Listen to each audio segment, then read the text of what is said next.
dear students, welcome back to my YouTube channel. So चलिए बेटा, this is our fourth video. So fourth video है class +2 physics की. So बेटा last 4 day board preparation हम लोग कर रहे हैं. अगर आप लोग ये सीरीज़ अच्छे से कंप्लीट करोगे बेटा, आपकी काफ़ी हद तक जो आपकी रिवीजन हो जाएगी, आपकी प्रैक्टिस हो जाएगी और आप लोगों को ये क्लियर हो जाएगा कि कौन से क्वेश्चंस इंपॉर्टेंट है पंजाब बोर्ड के अकॉर्डिंगली और कौन से क्वेश्चंस हम लोग निगलेक्ट कर सकते हैं. सो चलिए जी बेटा, इस वीडियो के अंदर आज हम स्टार्ट करेंगे 2 मार्क्स के क्वेश्चंस. ठीक है जी.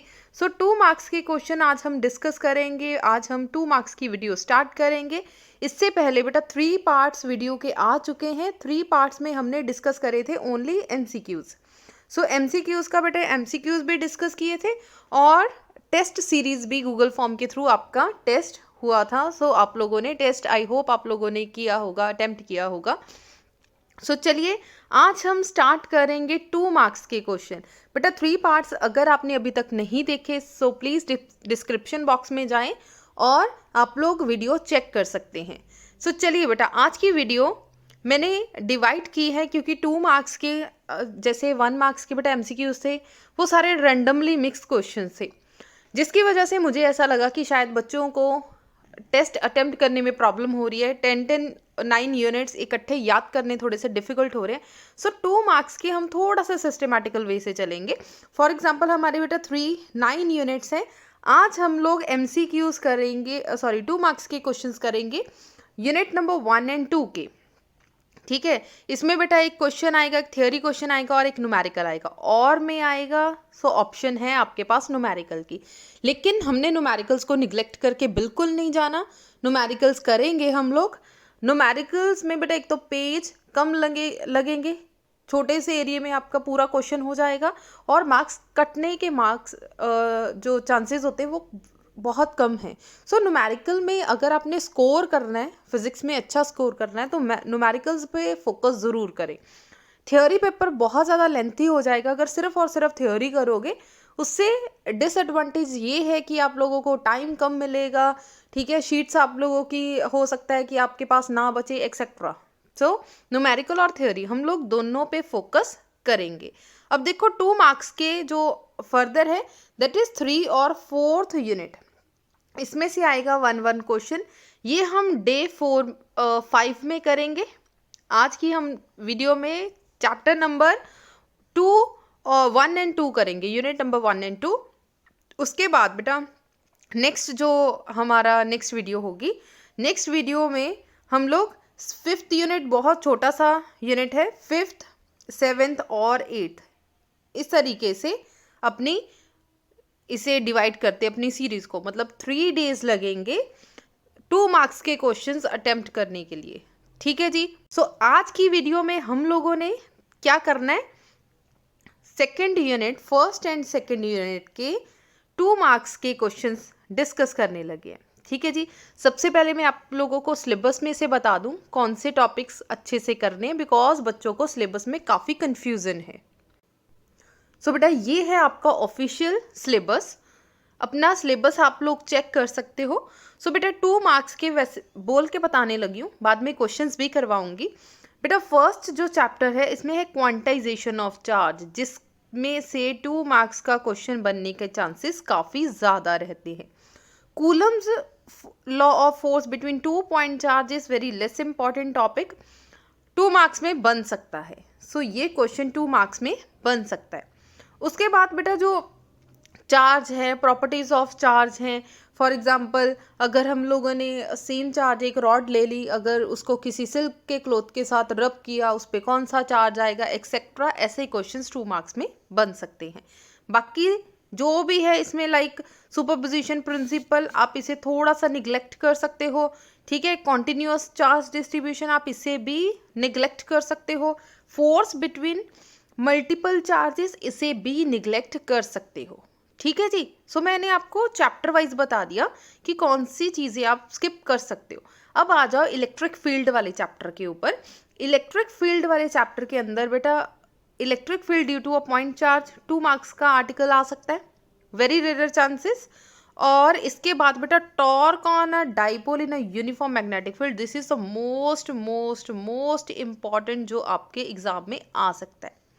इसके बाद एक जैसे field due to a continuously charge distribution, आप इसे मतलब निग्लेक्ट करके जा सकते हैं। एक्सियल और इक्वेटोरियल लाइन, बेटा ये लॉन्ग आर्टिकल है, सो इसमें से भी ये क्वेश्चन नहीं आएगा 2 मार्क्स का, ठीक है। इस वीडियो में हम लोग 2 मार्क्स के क्वेश्चंस पे फोकस कर रहे हैं, दैट्स वाई मैंने एक्सियल वाले पे क्रॉस कर दिया, अदरवाइज एक्सियल वाला मोस्ट मोस्ट मोस्ट इंपॉर्टेंट है फॉर 3 एंड 5 मार्क्स के लिए, ठीक है जी।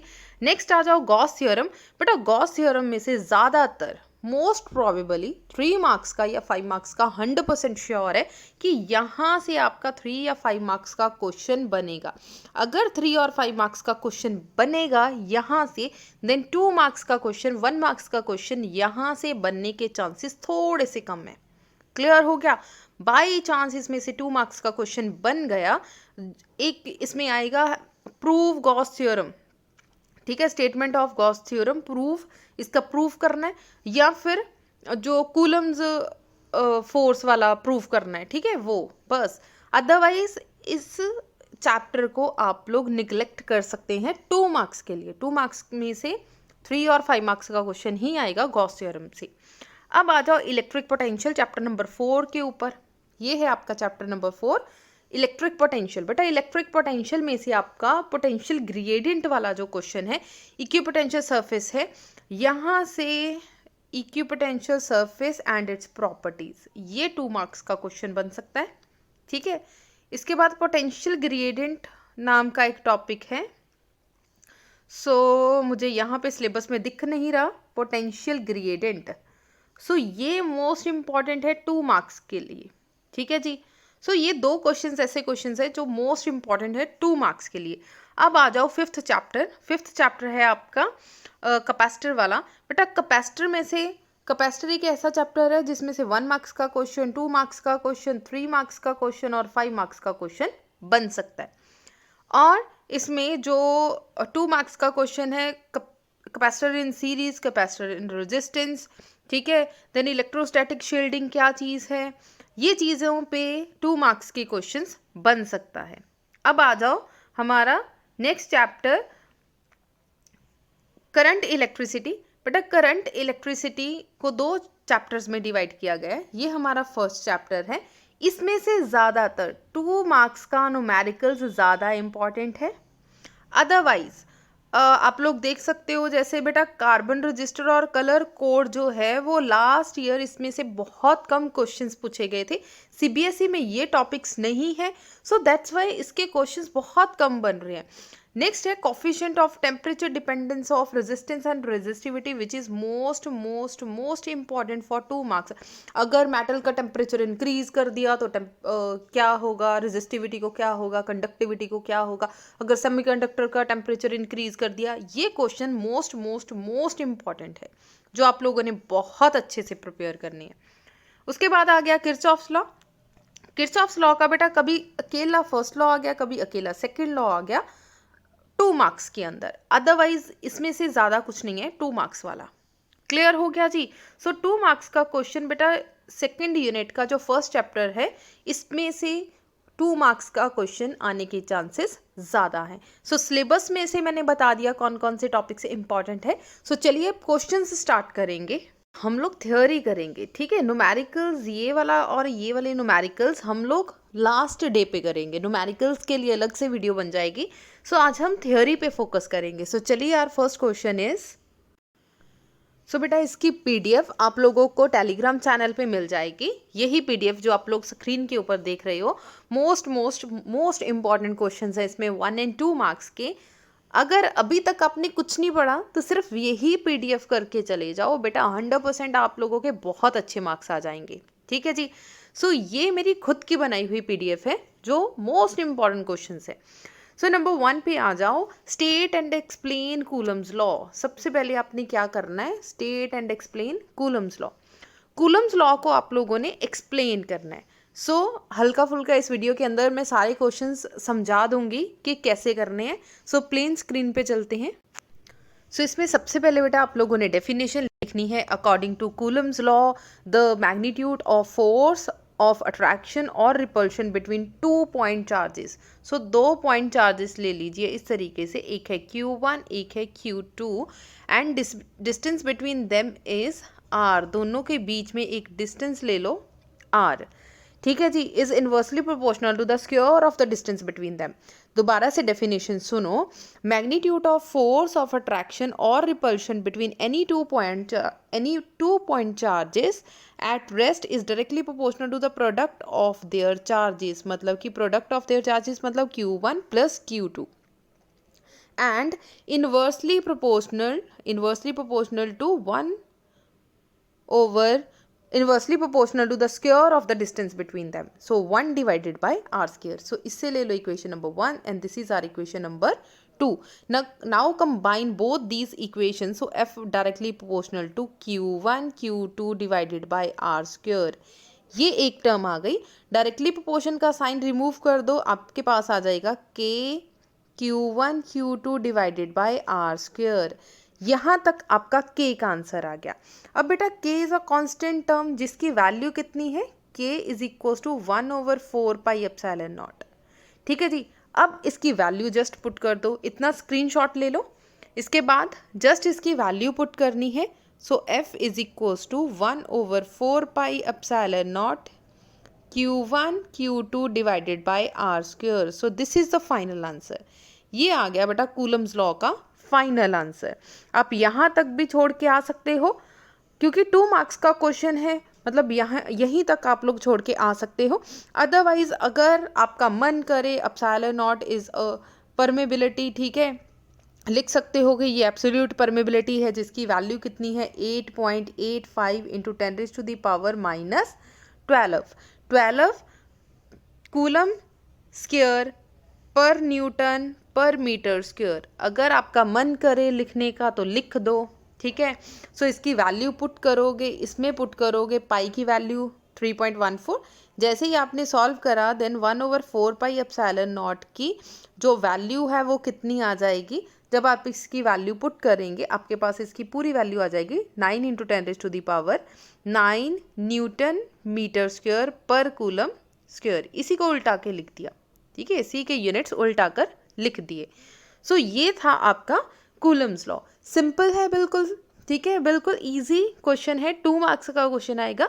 डायग्राम आपने न्यूमेरिकल के साथ ही बना के आनी है। अब सेकंड क्वेश्चन के ऊपर आ जाओ। Drive an expression for torque acting on an electric dipole. Torque मतलब आपने टाउ की वैल्यू निकालनी है इन अ यूनिफॉर्म इलेक्ट्रिक फील्ड, जहां पे आपकी इलेक्ट्रिक फील्ड क्या होगी, यूनिफॉर्म होगी। अंडर व्हाट कंडीशन, कौन सी कंडीशन के अंदर टॉर्क विल बी मैक्सिमम। बेटा यहाँ तक आएगा आपका 2 मार्क्स का क्वेश्चन। अगर इन्होंने कंडीशन पूछ ली 3 मार्क्स का बन जाएगा ये, ठीक है। ये 1 मार्क्स का अलग से क्वेश्चन है क्योंकि मैंने समझाना ही था, दैट्स वाई मैंने क्वेश्चन पूरा लिख दिया। सो यहाँ तक बनेगा बेटा, हाफ बनेगा सिर्फ आपका 2 मार्क्स का क्वेश्चन। सो चलिए इसका भी आंसर हम लोग एक बार देख लेंगे। सबसे पहले आप लोगों ने यूनिफॉर्म मैग्नेटिक फील्ड लेनी है, सॉरी इलेक्ट्रिक फील्ड लेनी है। सो ये ले ली यूनिफॉर्म इलेक्ट्रिक फील्ड। इसके अंदर एक छोटा सा डाइपोल रख दिया। इसका कोई भी नाम आप लोग रख सकते हो। ये प्लस क्यू चार्ज है और यहाँ पे माइनस क्यू चार्ज है। इस पे जो इलेक्ट्रिक फील्ड लगी, फोर्स अप्लाई हुई, that is Q E vector, और माइनस क्यू के ऊपर ऑपोजिट डायरेक्शन में जो फोर्स अप्लाई हुई बेटा that is minus Q E vector, ठीक है। ये फोर्स अप्लाई हो रही है और इसके बीच में छोटा सा एंगल जो है that is theta angle. Clear हो गया। इस डाइपोल, इस पूरे डाइपोल की लेंथ कितनी है 2L। कुछ बुक्स ने 2A के साथ लिखा है लेकिन मैं L के साथ कंफर्टेबल हूँ, दैट इज वाई मैंने L लिख दिया। अगर आप A के साथ कंफर्टेबल हैं आप A लिख सकते हैं। क्लियर हो गया जी इतनी बात। चलिए अब इतनी डायग्राम बनाने के बाद आपने लिखना है आपने क्या किया। लेट अस कंसिडर 1 या 2 लाइंस जरूर लिखें, बट आपका पेपर अच्छा लगता है अगर थियोरी लिखी हो। सो मैं स्क्रीन पे नहीं लिखूंगी, बोल के बता दूंगी। Consider an electric dipole placed in a uniform electric field. एक डाइपोल लिया और यूनिफॉर्म इलेक्ट्रिक फील्ड के बीच में रख दिया। P is the P vector. यहाँ पे बेटा P वैक्टर क्या है आपका डाइपोल मोमेंट। क्या है आपका डाइपोल मोमेंट, ठीक है जी।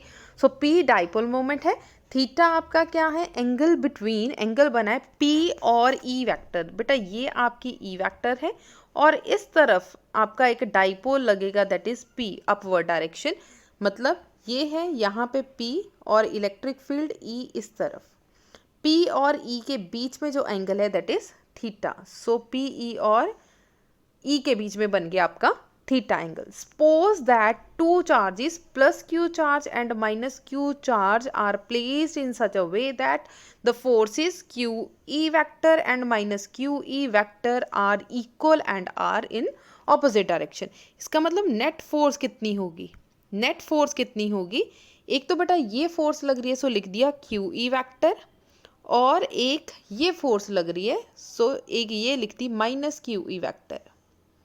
So both are equal and opposite, that's why both are cancel out with each other। इसका मतलब नेट फोर्स आपके पास क्या आ गई, जीरो। अब हमने टॉर्क पता करना है, टॉर्क किसके इक्वल है, force into perpendicular distance, force into perpendicular distance. बेटा आइदर फोर्स, कोई भी फोर्स ले लो लेकिन लेनी है मैग्नीट्यूड के अंदर, चाहे QE ले लो चाहे माइनस QE का भी मैग्नीट्यूड लोगे QE ही बचेगा, इनटू परपेंडिकुलर डिस्टेंस, यहाँ पे छोटा सा परपेंडिकुलर डिस्टेंस बना लो इस तरीके से, ठीक है। अब ये जो छोटा सा परपेंडिकुलर डिस्टेंस है ये किसके इक्वल आएगा, 2L साइन थीटा। बेटा याद रखना ये वाला जो ट्राइंगल है इसकी वैल्यू हमें पता है कि 2L है।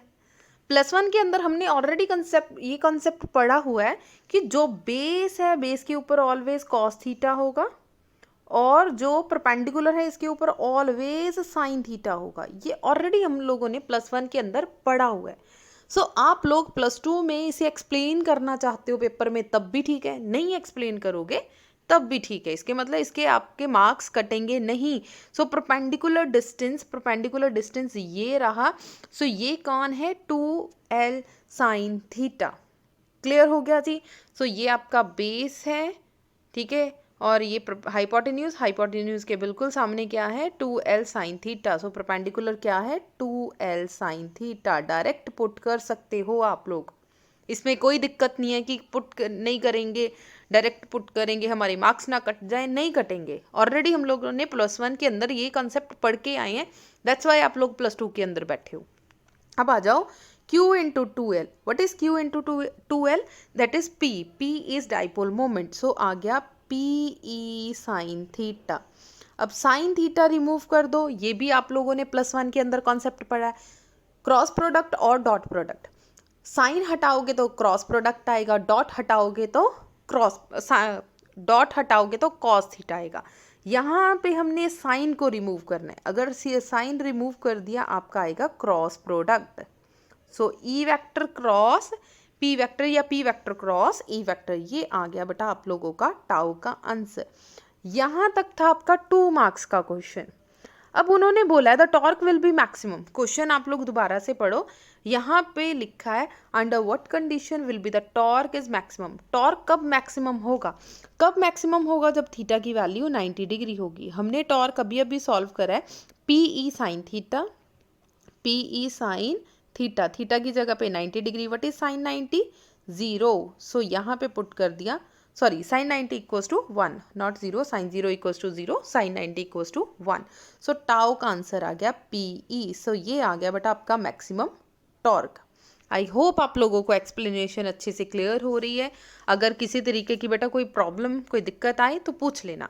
नेक्स्ट क्वेश्चन है deduce Coulomb's law from Gauss theorem. बेटा जो सेकंड क्वेश्चन है this is the most important question. Third question is a less important, थोड़ा सा लेस इंपॉर्टेंट है, थोड़ा सा, ज़्यादा नहीं।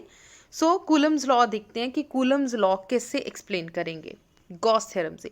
सबसे पहले आपने एक गॉसियन सरफेस लेनी है, यहाँ पे एक चार्ज ले लो +Q चार्ज, ठीक है। बाहर कोई छोटा सा एरिया कंसिडर किया जिसमें से हमने इलेक्ट्रिक फील्ड पास करवाई। सो इलेक्ट्रिक फील्ड कितनी पास हो रही है, E वेक्टर, और इसका जो एरिया वेक्टर होगा दैट इज DS वेक्टर, ठीक है। एरिया वेक्टर इसका कितना होगा, DS वेक्टर। यहाँ पे कोई ना कोई चार्ज रखा होगा दैट इज Q2 चार्ज। अब Q1 से लेके Q2 तक की जो डिस्टेंस है दैट इज R। इतना हो गया। अकॉर्डिंग टू गॉस थ्योरम बेटा close integral E vector dot D S vector की वैल्यू कितनी है, q divided by epsilon not. ये गॉस थ्योरम बता रही है। अब डॉट प्रोडक्ट रिमूव कर दो। अभी अभी मैंने बताया जब डॉट प्रोडक्ट रिमूव करोगे देन आपने वेक्टर्स अप्लाई नहीं करने। So d E cos theta, ठीक है, is equals to q naught divided by epsilon naught. कुछ नहीं किया, ये वाला सिर्फ डॉट रिमूव किया, डॉट प्रोडक्ट रिमूव किया, वेक्टर्स हट जाएंगे, वेक्टर हट गए तो कॉस थीटा आ गया। अब ध्यान से देखो बेटा, ई वेक्टर भी इसी डायरेक्शन में है और डी एस भी इसी डायरेक्शन में है, both are in the same direction. अगर सेम डायरेक्शन है तो थीटा कितना होगा आपका 0 degree. What is cos 0 degree, यहाँ पे पुट कर दो cos 0 degree. What is cos 0, cos 0 equals to 1। इसका मतलब आपके पास क्या आ गया, closed integral E D S is equals to, closed integral है बेटा क्लोज डाल लो, E D S is equals to q divided by epsilon naught. Now E is a constant term so take outside, बाहर निकाल दिया, d S is equals to q naught over epsilon naught. अब बेटा integration लेना है d s का। What is d s, d s है क्या, पर्टिकुलर एरिया जिस पे आप लोगों ने मतलब जो सरफेस गॉसियन सरफेस है उसका एरिया। अब बेटा सफ़ेयर का जो surface area that is 4 pi r square. So integration of d S is equals to 4 pi r square. So E multiply by 4 pi r square is equals to epsilon q over epsilon naught. यहाँ से ई निकाल लो, ई की value कितनी आएगी 1/4 पाई, दूसरी तरफ ले जाओ। सो 1/4 पाई एप्सिलॉन नॉट, ये वाला क्यू डिवाइडेड बाय ये वाला आर स्क्वायर। ये आ गई बेटा आपकी electric field.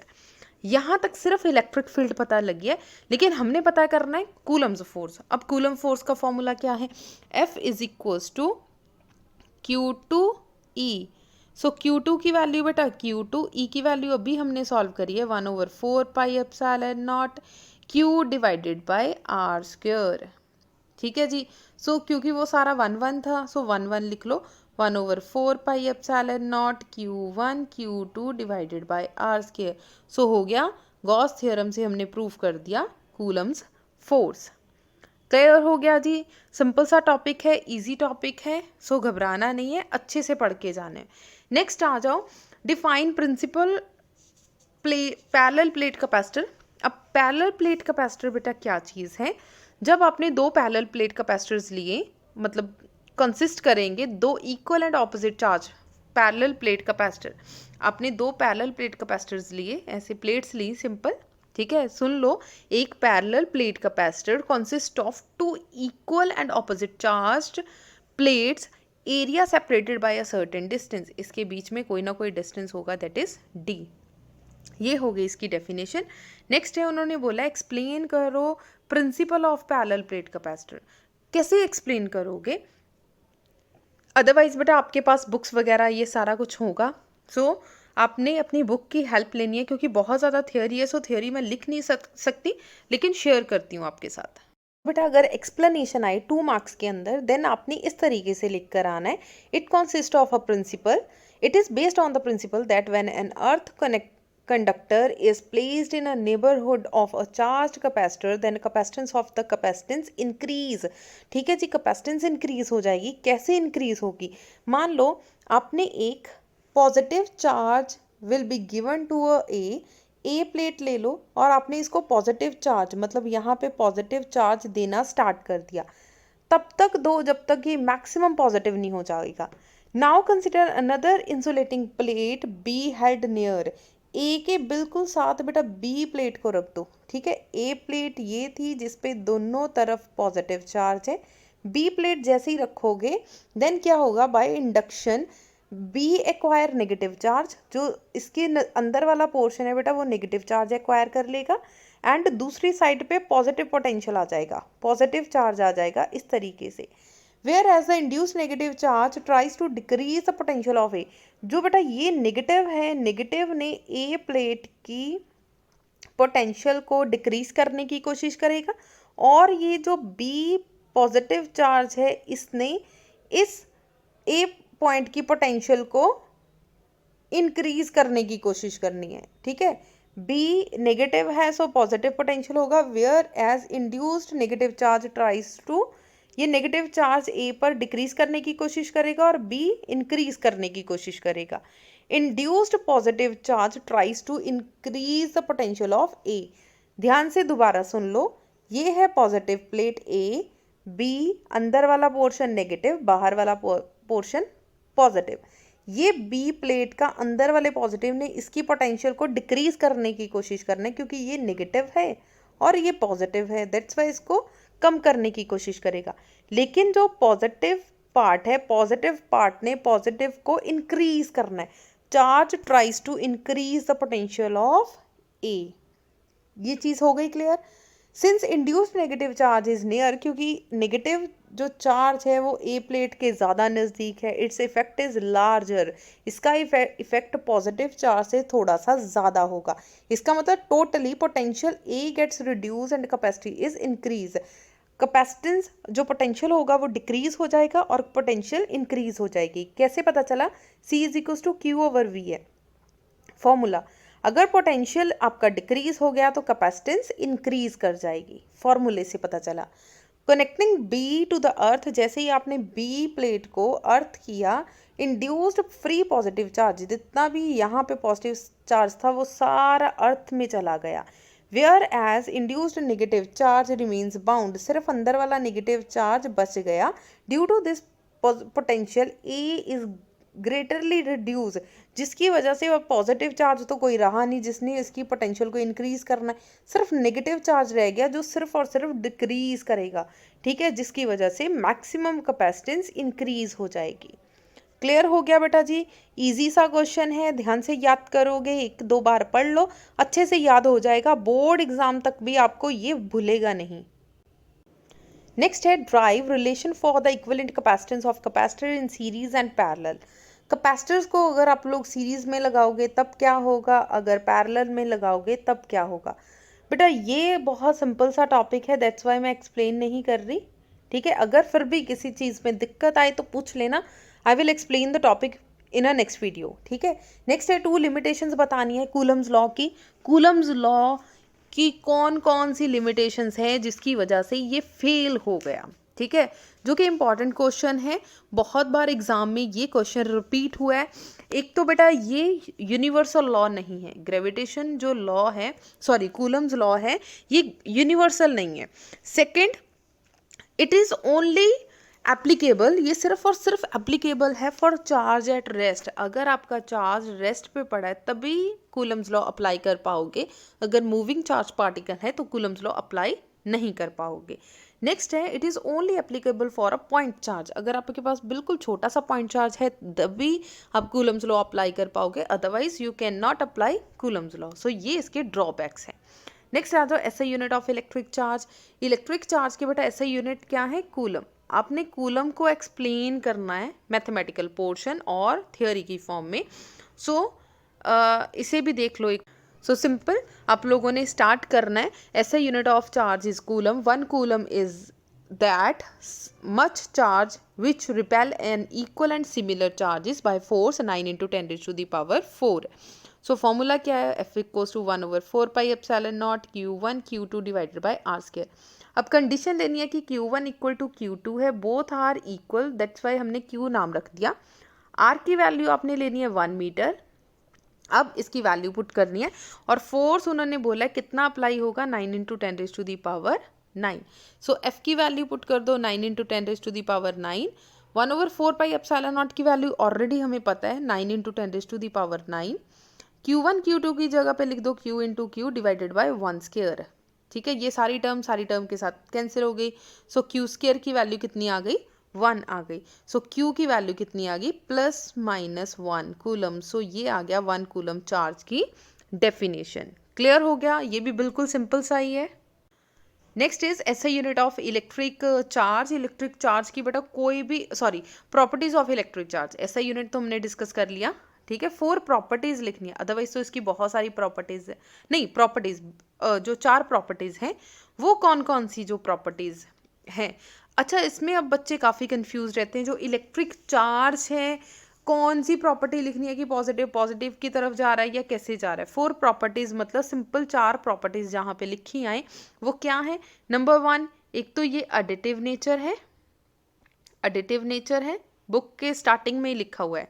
Number 1 is conservation है, कंजर्वेशन चार्ज, ठीक है, so conservation of electric charge. Third one is quantization of charge, the charge is quantized या क्वांटाइजेशन ऑफ चार्ज, जिस भी लैंग्वेज में आपने लिखना है लिख सकते हो। And fourth one is nature of electric charge. So these 4 points are properties of electric charge. Invariant nature of electric charge, ठीक है जी। सो ये भी 2 मार्क्स का क्वेश्चन आपका आ सकता है। नेक्स्ट आ जाओ 4 property of electric field lines. जो इलेक्ट्रिक फील्ड लाइंस हैं वो उनकी कोई भी आप लोगों ने प्रॉपर्टी बतानी है कि वो कैसी प्रॉपर्टीज होगी। Number 1 is electric field lines are always moving from positive to negative. Positive से लेके नेगेटिव तक आपकी इलेक्ट्रिक फील्ड जो लाइंस हैं वो मूव करेंगी। सो पहला तो यही हो गया। सेकंड क्या है, जो इलेक्ट्रिक फील्ड लाइंस है वो आपस में कभी भी इंटरसेक्ट नहीं करेंगी। अब लाइंस की बातें कर रहे हैं, सो 2 लाइंस आपस में कभी भी इंटरसेक्ट नहीं करेंगी, ठीक है। 4 प्रॉपर्टीज बतानी है। सो थर्ड पॉइंट, जितनी भी बेटा इलेक्ट्रिक फील्ड लाइंस हैं these are imaginary lines. Imaginary lines कौन सी लाइंस होती हैं, झूठी मूठी, कि एक्चुअल में है नहीं, मतलब दिखती नहीं है, हम लोग खुद ड्रॉ करते हैं। सो इमेजिनरी लाइंस है। क्लियर हो गया। और 4th पॉइंट आप लोग लिख सकते हो कि electric field lines do not pass through conductor. अगर यहाँ पे कोई कंडक्टर रखोगे तो इलेक्ट्रिक फील्ड लाइंस कभी भी इसमें से पास नहीं होंगी। क्लियर हो गया सी। सो ये 4 प्रॉपर्टीज मैंने आपको बताई हैं, अदरवाइज आप लोग कोई भी 4 प्रॉपर्टीज लिख सकते हो। Next question is the most most most important question, why 2 electric field lines can not cross with each other. हमें पता है कि पॉजिटिव से लेके नेगेटिव तक मूव करेगा इस तरीके से, ठीक है। अगर फर्दर इसको मूव करते जाओगे तो ऐसे ही मूव करेगा इस तरीके से, ठीक है, जैसे बटरफ्लाई डायग्राम बन जाएगी, लेकिन कोई भी लाइन आपस में इंटरसेक्ट नहीं करेगी, टकराएगी नहीं। Electric field lines do not cross with each other, if they do so they have 2 tangents. इसके कितने टेंजेंट्स होंगे, 2 tangents, which is not possible. Actual में अगर 2 टेंजेंट्स है it means there are 2 directions. इसकी 2 डायरेक्शंस होगी, एक ही लाइन की बेटा 2 डायरेक्शंस तो हो नहीं सकती, ठीक है। सो अगर 2 डायरेक्शंस नहीं हो सकती इलेक्ट्रिक फील्ड लाइंस की, which is not possible, hence 2 electric field lines never cross with each other, ठीक है जी। So this is most most most important question. Next है रिलेशन पता करना है इलेक्ट्रिक फील्ड इंटेंसिटी और इलेक्ट्रिक पोटेंशियल का। सो ये एक डेरिवेशन है छोटी सी 2 मार्क्स की, ये हम स्क्रीन पे शेयर करते हैं। स्टार्ट करना है बेटा आपने। F हमें पता है कि F किसके इक्वल है, Q नॉट E वेक्टर, ये आपकी फोर्स है। हमारा वर्क डन कितना लग रहा है एक पॉइंट से लेके दूसरे पॉइंट तक, अगर हम किसी पॉइंट चार्जेस पे कोई फोर्स अप्लाई करें, that is force into displacement. और फोर्स की वैल्यू कितनी आई है, Q naught E vector dot DR vector. Dot product हटा दोगे बेटा। अब देखो ध्यान से, यहाँ पे कोई Q पॉइंट है, पॉजिटिव Q चार्ज है, यहाँ से हमने क्या किया, किसी यहाँ पे इलेक्ट्रिक फील्ड लगाई उस तरफ और किसी पॉइंट को दूसरी तरफ हमने मूव कर दिया। डिस्प्लेसमेंट मतलब इलेक्ट्रिक फील्ड अंदर की तरफ लग रही है और डिस्प्लेसमेंट बाहर की तरफ। इन दोनों के बीच में जो एंगल होगा that is 180 degree. So dot product remove कर दो, आगे आपका बेटा cos theta. cos theta is 180 degree. What is cos 180, -1। So minus Q not E D R, so minus की फॉर्म में आ गया। सो दिस इज डी डब्ल्यू। ये डी डब्ल्यू की वैल्यू आ गई। क्यू नॉट इसके पैर में ले जाओ, D W divided by Q not is equal to E D r, minus के ई डी आर, ठीक है, माइनस लगा दो साथ में। सो ये प्रॉपर टर्म, ये वाली टर्म किसके इक्वल है, डी वी के equal. So D V is equal to minus E D R. So E की वैल्यू कितनी आ गई, डी आर इसके पैर में ले आओ, minus d V over d r. ये नेगेटिव साइन क्या शो कर रहा है कि आपकी जो इलेक्ट्रिक इंटेंसिटी है which is opposite to the potential gradient, opposite to the potential, ठीक है, इलेक्ट्रिक फील्ड के ऑपोजिट है। Electric field intensity is equal to the negative of potential gradient. ये छोटा सा आर्टिकल है। सो नेक्स्ट क्वेश्चन पे चलते हैं। नेक्स्ट क्वेश्चन है हमारा 14th, what is the electric field always at right angle to the equipotential surface. अब इक्विपोटेंशियल सरफेस के ऑलवेज कैसे जो परपेंडिकुलर होगा, this is most most most important question, बहुत बार रिपीट होगा बेटा। इक्विपोटेंशियल सरफेस पूरी प्रॉपर्टीज, अदरवाइज इसकी सारी प्रॉपर्टीज बहुत ज़्यादा इंपॉर्टेंट है। कोई ना कोई क्वेश्चन घुमा फिरा के इसमें से बन ही जाएगा कि वर्क डन कभी 0 बता दो या बता दो कि 90 डिग्री कैसे आ गया। इसकी सारी प्रॉपर्टीज ही इंपॉर्टेंट है। So W is equals to Q naught E vector dot DR vector. अच्छा, बहुत से बच्चे वीडियो के नीचे देखना, आप लोगों ने, आप खुद पढ़ोगे कि सिर्फ यही करके चले जाए तो हमारे 70 में से 70 मार्क्स आ जाएंगे। मैं आप लोगों को इसका आंसर वीडियो के अंदर ही बता देती हूँ, कमेंट करने से पहले ही बता देती हूँ। बहुत से बच्चे वीडियो नहीं देखते लेकिन सिर्फ PDF देखेंगे टेलीग्राम चैनल पे, फिर कमेंट करेंगे बार बार कि यही कर लें, बहुत है। अब बेटा खुद सोचो, मैंने डाले यहाँ पे सिर्फ 14 question, how it is possible कि बोर्ड एग्जाम वालों ने रिम्पल मैडम की वीडियो देखी और आपका पेपर बना दिया? Is it possible? Never possible. अब जैसे मैंने आपको बताया कि इक्विपोटेंशियल सरफेस की सारी पॉइंट्स इंपॉर्टेंट है, सारी प्रॉपर्टीज इंपॉर्टेंट है, किसी तरीके से भी क्वेश्चन घुमा फिरा के आ सकता है, ठीक है। अब आप लोगों ने कॉन्सेप्ट क्लियर कर लिया, आपको पता चल गया कि ये वाले टॉपिक्स इंपॉर्टेंट है। सो आपने सेल्फ स्टडी भी करनी है, कुछ खुद भी पढ़ना है। ये नहीं है कि रिम्पल मैम ने स्पून फीडिंग करवा दी, हमने वही करके जाना है, इससे अलावा हम ना पढ़ेंगे ना करेंगे कुछ। ऐसी एटीट्यूड हमने नहीं रखना। अगर अच्छे से 70 में से 70 मार्क्स आप लोगों को चाहिए, हाँ अगर अच्छे मार्क्स चाहिए, 40-50 मार्क्स चाहिए, सिर्फ रिम्पल मैम की PDF कर जाओ, डेफिनेटली आएंगे। अगर आपको 70 में से 70 चाहिए, जो चीज़ें साथ साथ बता रही हूँ बेटा, वो चीज़ें भी आप लोगों ने करनी है, ठीक है। दैट्स वाई मैंने सिलेबस स्टार्टिंग में आपको दिखाया कि ये चीज़ें हमने करनी है। नेक्स्ट आ जाओ, अब जो Q है वो दूसरी तरफ ले जाओ। W divided by Q naught is equal to E vector dot DR vector. अब देखो, हमें पता है बेटा जो वर्क डन होगा इक्विपोटेंशियल सरफेस का वो 0 है, ये हमें पता है, हमने पुट कर दी work done equals to 0। 0 divided by Q naught is also 0 is equals to E vector dot DR vector. यहाँ तक हो गया सॉल्व। अब डॉट प्रोडक्ट रिमूव कर दो, सो आ गया E DR cos theta is equals to 0 degree, ठीक है, सॉरी 0 नॉट डिग्री, 0। अब EDR दूसरी तरफ ले जाओ, that is cos theta is equal to 0 divided by EDR, that is also 0। So theta की वैल्यू बेटा 0 कब होगी? जब 90 डिग्री होगी। सो थीटा का आंसर आ गया 90 degree. So this is the final answer. So E vector is perpendicular to DR vector. This is most important question. इसके अलावा बेटा आप लोगों ने 2 मार्क्स के छोटे छोटे क्वेश्चंस काफ़ी हैं जो आपने इसके अलावा भी पढ़ने हैं, ठीक है जी।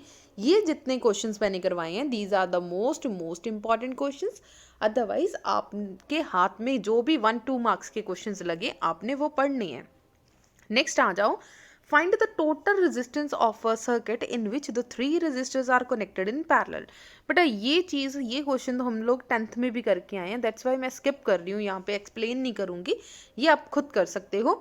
नेक्स्ट है find the total resistance of a circuit in which the 3 resistors are connected in series, मतलब कि RS is equal to R1 plus R2 वाला आंसर। यहाँ पे 1/RP is equal to 1/R1 plus R2 वाला। So both are easy and simplest question. So ये चीज़ें आप लोगों ने अभी भी पढ़ी हैं और 10th में भी करके आए हो। सो ये मैंने आप पर छोड़ दिया, आप लोग खुद कर सकते हो। नेक्स्ट आ जाओ, इलेक्ट्रिक रेजिस्टिविटी क्या चीज़ है? अब इलेक्ट्रिकल रेजिस्टिविटी है, रेजिस्टिविटी और रेजिस्टेंस, ये 2 वर्ड्स आप लोगों ने बहुत केयरफुली सुनने हैं और पढ़ने हैं। रेजिस्टिविटी रो को बोलते हैं और रेजिस्टेंस R को। सो R is equals to rho L over A। ठीक है, इलेक्ट्रिकल रेजिस्टिविटी और specific resistance of a material of a conductor is equal to the resistance of unit cube of the material of the capacitor. So आप लोग ऐसे simple लिख कर भी छोड़ के आ सकते हो, क्योंकि 2 मार्क्स का है, सिंपल सा क्वेश्चन है, लिख सकते हो। अच्छा, ये वाले 3 क्वेश्चंस सिर्फ देखो, मटेरियल का नेम बार बार चेंज हो रहा है, क्वेश्चन सेम है। Why constantan use to make a standard resistance coil, eureka क्यों स्टैंडर्ड रेजिस्टेंस कॉइल यूज कर रहे हैं, और मैग्नीन की स्टैंडर्ड रेजिस्टेंस कॉइल क्यों यूज कर रहे हैं। सेम क्वेश्चन है, आंसर सबका सेम ही रहेगा। सो फर्स्ट सबसे पहले हम लोग डिस्कस करेंगे कॉन्स्टेंटन वाला। कॉन्स्टेंटन में क्या लिखना है, ध्यान से सुनना, धीरे धीरे बोलूंगी।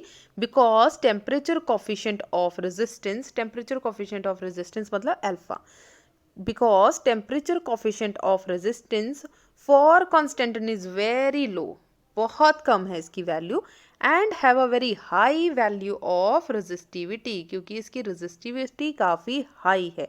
That is its resistance do not change with the temperature, जिसकी वजह से इसका टेम्परेचर इंक्रीज या डिक्रीज करने पे रेजिस्टेंस पे कोई फर्क नहीं पड़ेगा। टेम्परेचर इंक्रीज या डिक्रीज करने पे इसकी रेजिस्टेंस पे कोई इफेक्ट नहीं पड़ेगा। That is why constantan is use to make standard resistance coil. Clear हो गया, सिंपल। इतनी चीज अपनी कॉपी पे लिख लो, सिर्फ ये वाली चीज अच्छे से याद हो जाएगा। चलो जी, दोबारा से बोलते हैं। The temperature coefficient of resistance, ठीक है, temperature coefficient of resistance alpha से याद रखना है। अल्फा अगर बहुत ज़्यादा लो है देन इसकी रेजिस्टिविटी काफ़ी ज़्यादा हाई होगी। अगर रेजिस्टिविटी हाई है, जितना मर्जी टेम्परेचर इंक्रीज कर लो, इसकी रेजिस्टेंस को कोई फर्क नहीं पड़ेगा। अगर बेटा रेजिस्टेंस ही नहीं हिली तो कंडक्टिविटी पे कोई फर्क ही नहीं पड़ेगा। दैट्स वाई हम लोग कॉन्स्टेंटन की वायर यूज़ करेंगे। सो वर्डिंग सुन लो, because temperature coefficient of resistance for a constantan is very low and have very high value of resistivity.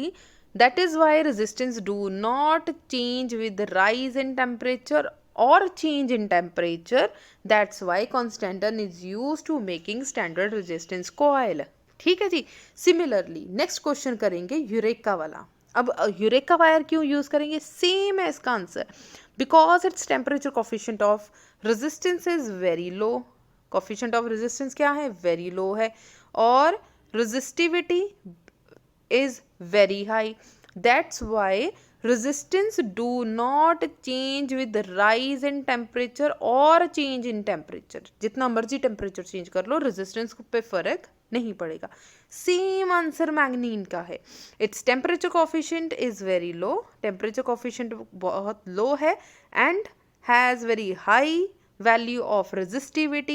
So resistance do not change with rise in और change in temperature. Clear हो गया जी। I think इसी video में आप लोगों को ये answer याद हो गया होगा।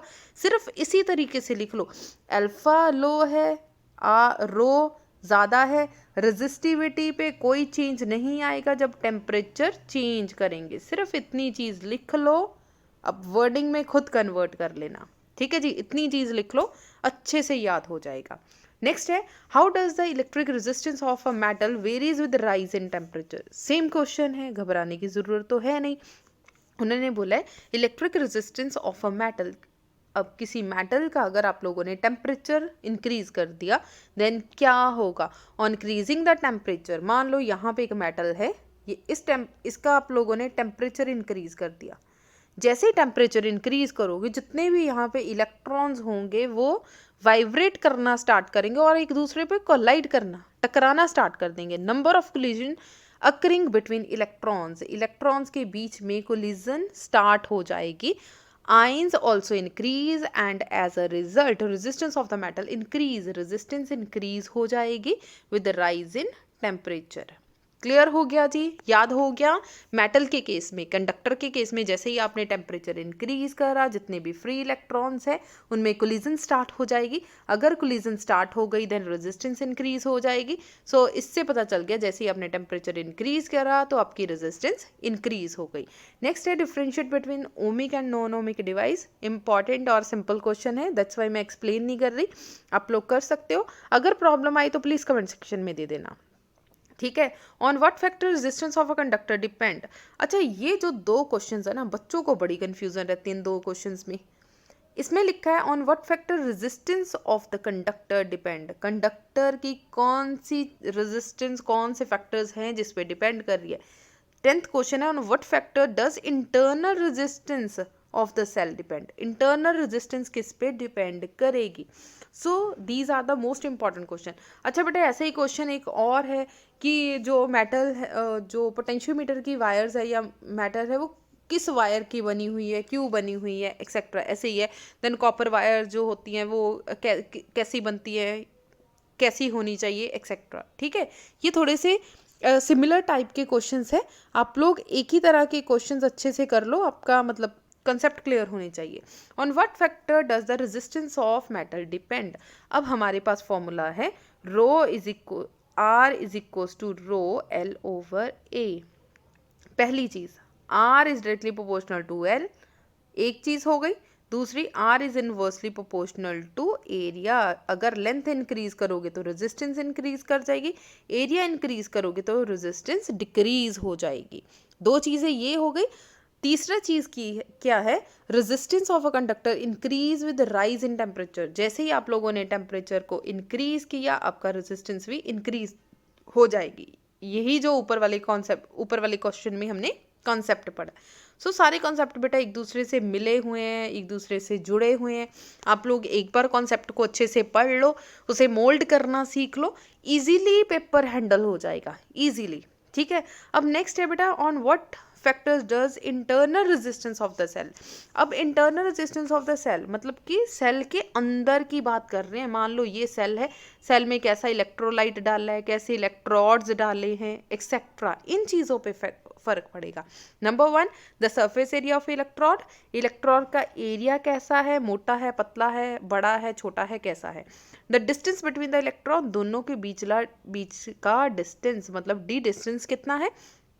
Third is nature of electrolyte, आपने कैसा इलेक्ट्रोलाइट, ये जो सोल्यूशन डाला है ये कैसा है।